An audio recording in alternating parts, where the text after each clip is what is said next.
Hello, my friends, and welcome back. Thank you for being with me again today.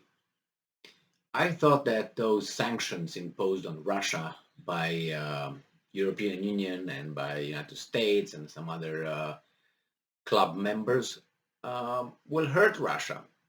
I thought that Russia will not be able to sell its natural resources like gas, oil, or if they're able to do it, they will do it to a very limited market global market. But it seems like, not it seems like, actually it's a fact, the Russians are making more money under the current sanctions than they made a year ago.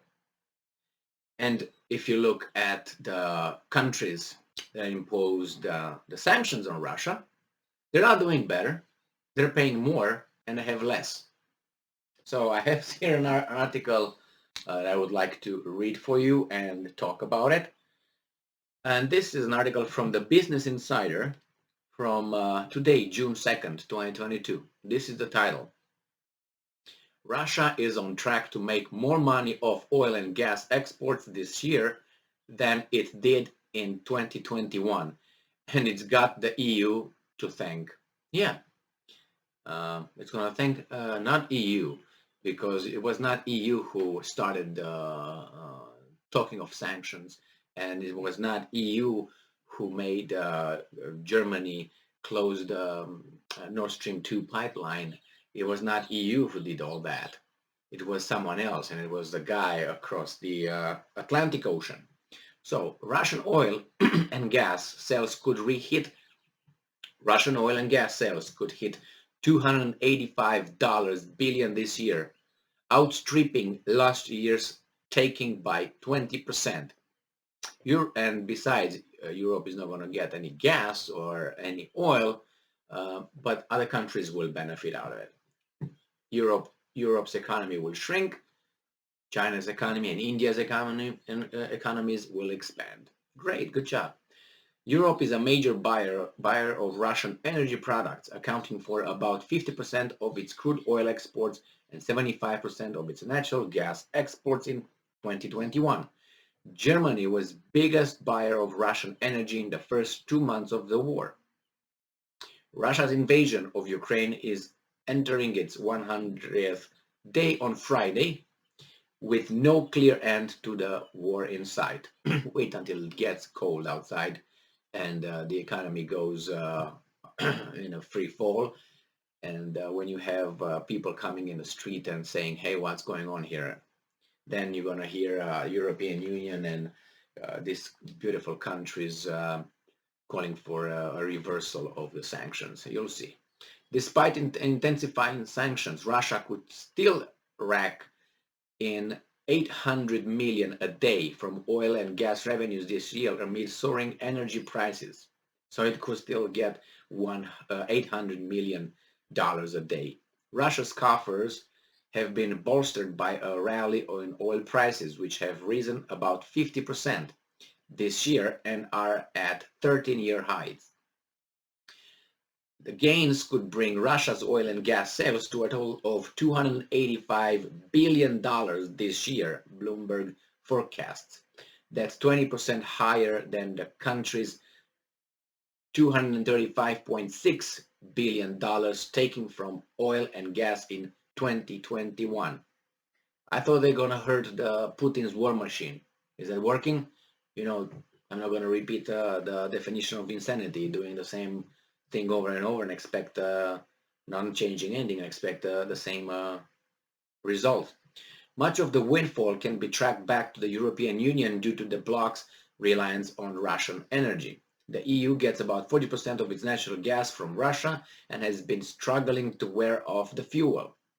Some EU countries, including Germany, Europe's largest economy, are heavily reliant on the product. According to the US Energy Information Administration, EIA, Europe is a key destination for Russia's energy exports. Overall, Europe is a major buyer of Russian energy products, accounting for about 50% of the country's crude oil exports and 75% of its natural gas exports in 2021, according to the EIA. In the first 2 months of the Ukraine war, which started on February 24th, the EU splashed out 39 billion euros, which is $41.5 billion, on Russian fossil fuels, accounting for 70% of the country's exports.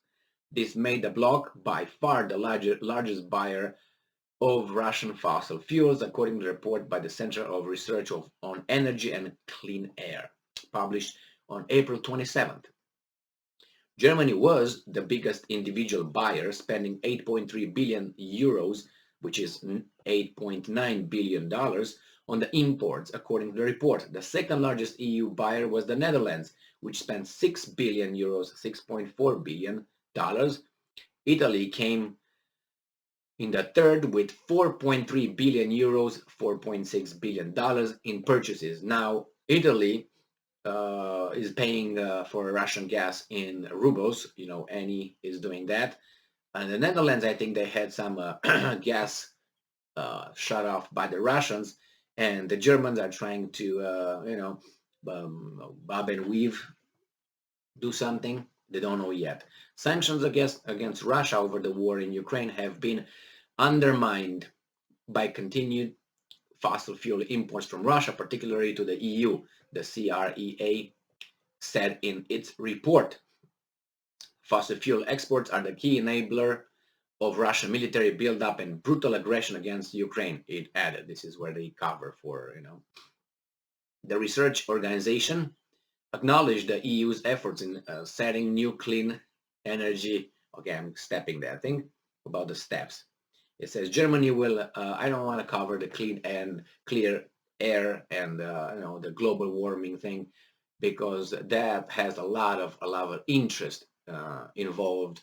And even if anyone can be, I want clean air, I want to have a nice environment and so on. The problem is, in my assessment, a lot of these things are used as scare tactics to make you accept certain things that otherwise you wouldn't. And then there are the profiteers, which I hate. The profiteers who, on the other hand, make campaign contributions to certain politicians. Who's going to push this on us? So I don't like that at all. I mean, I'm for it, but then it's like, okay, we do 5 countries, and then you have China, India, and the rest of the world didn't give a damn about anything. And even though, who are the profiteers? This is what I care. They make a profit of, it's like you make a profit of let's say, you're a doctor. How do you make profit? You make profit and you have a business if you have sick people. If you fix each and every person, you're going to be less sick people. So what would be your evil interest? To have more sick people, more business for you. So you know what I mean. That's why, for in my opinion, with this thing with private medicine is kind of strange. The same here. If you make clean air and global warming and renewable energy as private corporations, it's going to be the same thing as the prisons, the private prisons. Remember, how is a private prison benefit? From more prisoners. So what will they do? They will lobby the judges to give, longer and tougher sentences to people that are charged with certain crimes. So you have more clients, more customers. That's your profit. More people sentenced to jail or prison, you make profit. So you want the laws to be stricter. So you're going to lobby for that. So the same thing with this. That's why I don't cover these things, because I have a lot of things to say and they don't go mainstream. Let's put it this way. So Germany will win itself of Russian gas by 2024. The country's economist, Minister Robert Habeck, said in March 25th press release. This tyrant guy, minister, he said that Russians assets that are frozen right now, they should be seized, and then they decide, this guy with others, to use someone else's wealth in their banks and whatever they have, wherever they have, and use them for reconstructing Ukraine. So they decided that they have the power to seize Russia's assets, then use those assets to use it for helping Ukraine. I mean, that's unbelievable. But so that guy that just said, yeah, we're going to win away Russian gas and blah, blah, blah by 2024. So yeah, Russia is making profits, and it's not only Russia; it's Saudi Arabia. They're the energy companies making a blast. They have them. They're great. It makes you think and wonder, like, is that a coincidence or what's going on here? Just a question. All right. Thank you very much for being with me again today. Stay strong, stay smart, look for the truth, and be just.